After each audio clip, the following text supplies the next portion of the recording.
Genesis chapter 38. It came to pass at that time that Judah departed from his brothers and visited a certain Adullamite whose name was Hira. And Judah saw there a daughter of a certain Canaanite whose name was Shua. And he married her and went into her. So she conceived and bore a son. And he called his name She conceived again and bore a son, and she called his name Onan. And she conceived yet again and bore a son, and called his name Shelah. He was at Chezib when she bore him. Then Judah took a wife for his firstborn, and her name was Tamar. But Judah's firstborn, was wicked in the sight of the Lord, and the Lord killed him. And Judah said to Onan, Go in to your brother's wife and marry her, and raise up an heir to your brother. But Onan knew that the heir would not be his. And it came to pass, when he went in to his brother's wife, that he omitted on the ground, lest he should give an heir to his brother. And the thing which he did displeased the Lord. Therefore he killed him also. Then Judah said to Tamar, his daughter-in-law, Remain a widow in your father's house till my son Shelah is grown, lest he also die like his brothers. And Tamar went and dwelt in her father's house. Now in the process of time, the daughter of Shua, Judah's wife, died. And Judah was comforted, and went up to his sheep shearers at Timnah, he and his friend Hira the Adullamite. And it was told Tamar, Look, your father-in-law is going up to Timnah to shear his sheep. So she took off her widow's garments, covered herself with a veil, and wrapped herself, and sat in an open place which was on the way to Timnah. For she saw that Shelah was grown, and she was not given to him as a wife. When Judah saw her, he thought she was a harlot, because she had covered her face. Then he turned to her by the way. Please let me come in to you. For he did not know that she was his daughter-in-law. What will you give me, that you may come in to me? I will send a young goat from the flock. Will you give me a pledge till you send it? What pledge shall I give you? Your signet and cord, and your staff that is in your hand. Then he gave them to her, and went into her, and she conceived by him. So she arose and went away, and laid aside her veil, and put on the garments of her widowhood. And Judah sent the young goat by the hand of his friend the Adullamite, to receive his pledge from the woman's hand. But he did not find her. Then he asked the men of that place, Where is the harlot who was openly by the roadside? There was no harlot in this place. So he returned to Judah. I cannot find her. Also, the men of the place said there was no harlot in this place. Let her take them for herself, lest we be shamed. For I sent this young goat, and you have not found her. And it came to pass, about 3 months after, that Judah was told, Tamar, your daughter-in-law, has played the harlot. Furthermore, she is with child by harlotry. Bring her out, and let her be burned. When she was brought out, she sent to her father-in-law. By the man to whom these belong, I am with child. Please determine whose these are, the signet and cord and staff. So Judah acknowledged them. She has been more righteous than I, because I did not give her to Shelah, my son. And he never knew her again. Now it came to pass, at the time for giving birth, that behold, twins were in her womb. And so it was, when she was giving birth, that the one put out his hand, and the midwife took a scarlet thread and bound it on his hand. This one came out first. And it happened, as he drew back his hand, that his brother came out unexpectedly. How did you break through? This breach be upon you. Therefore his name was called Perez. Afterward his brother came out who had the scarlet thread on his hand, and his name was called Zerah. Genesis chapter 39.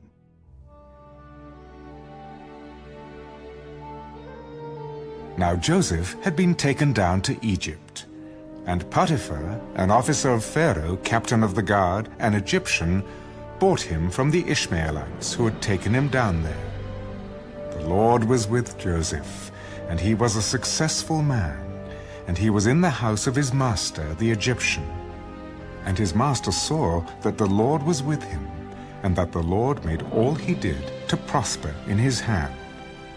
So Joseph found favor in his sight and served him.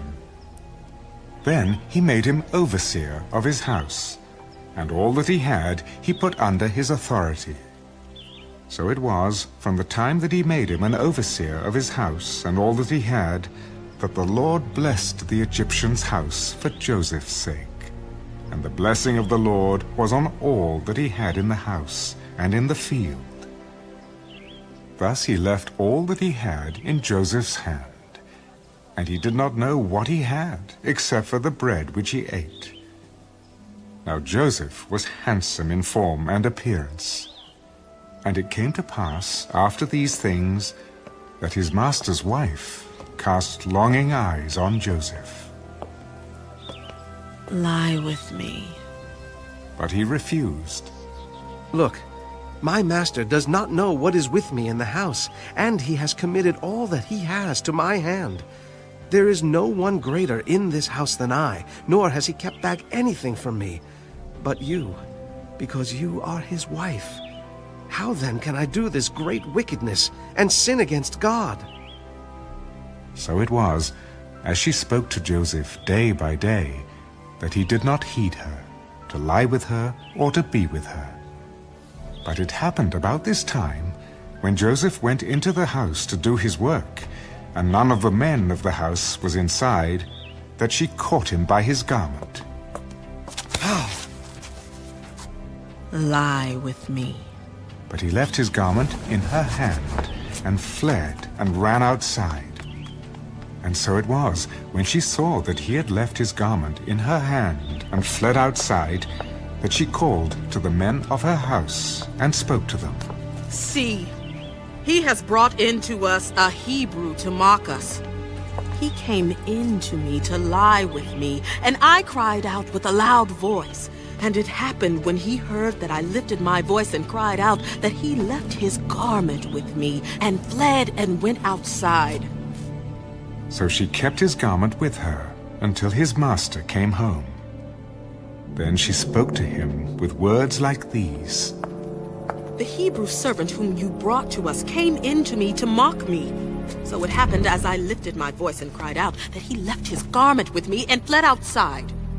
So it was, when his master heard the words which his wife spoke to him, Your servant did to me after this manner, that his anger was aroused. Then Joseph's master took him and put him into the prison, a place where the king's prisoners were confined. And he was there in the prison. But the Lord was with Joseph and showed him mercy, and he gave him favor in the sight of the keeper of the prison. And the keeper of the prison committed to Joseph's hand all the prisoners who were in the prison. Whatever they did there, it was his doing. The keeper of the prison did not look into anything that was under Joseph's authority, because the Lord was with him, and whatever he did, the Lord made it prosper.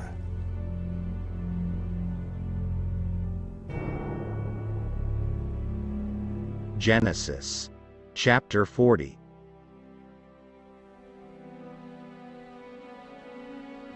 It came to pass after these things that the butler and the baker of the king of Egypt offended their lord, the king of Egypt. And Pharaoh was angry with his 2 officers, the chief butler and the chief baker. So he put them in custody in the house of the captain of the guard, in the prison, the place where Joseph was confined. And the captain of the guard charged Joseph with them, and he served them. So they were in custody for a while. Then the butler and the baker of the king of Egypt, who were confined in the prison, had a dream. Both of them, each man's dream in one night, and each man's dream with its own interpretation. And Joseph came into them in the morning and looked at them, and saw that they were sad. So he asked Pharaoh's officers, who were with him in the custody of his lord's house, Why do you look so sad today? We each have had a dream, and there is no interpreter of it. Do not interpretations belong to God? Tell them to me, please. Then the chief butler told his dream to Joseph. Behold, in my dream a vine was before me, and in the vine were 3 branches. It was as though it budded, its blossoms shot forth, and its clusters brought forth ripe grapes. Then Pharaoh's cup was in my hand, and I took the grapes and pressed them into Pharaoh's cup, and placed the cup in Pharaoh's hand. This is the interpretation of it. The 3 branches are 3 days. Now within 3 days, Pharaoh will lift up your head and restore you to your place, and you will put Pharaoh's cup in his hand according to the former manner when you were his butler. But remember me when it is well with you, and please show kindness to me. Make mention of me to Pharaoh, and get me out of this house. For indeed I was stolen away from the land of the Hebrews, and also I have done nothing here that they should put me into the dungeon. When the chief baker saw that the interpretation was good, he said to Joseph, I also was in my dream, and there were 3 white baskets on my head. In the uppermost basket were all kinds of baked goods for Pharaoh, and the birds ate them out of the basket on my head. This is the interpretation of it. The 3 baskets are 3 days. Within 3 days, Pharaoh will lift off your head from you and hang you on a tree, and the birds will eat your flesh from you. Now it came to pass on the 3rd day, which was Pharaoh's birthday, that he made a feast for all his servants. And he lifted up the head of the chief butler and of the chief baker among his servants. Then he restored the chief butler to his butlership again, and he placed the cup in Pharaoh's hand. But he hanged the chief baker, as Joseph had interpreted to them. Yet the chief butler did not remember Joseph, but forgot him.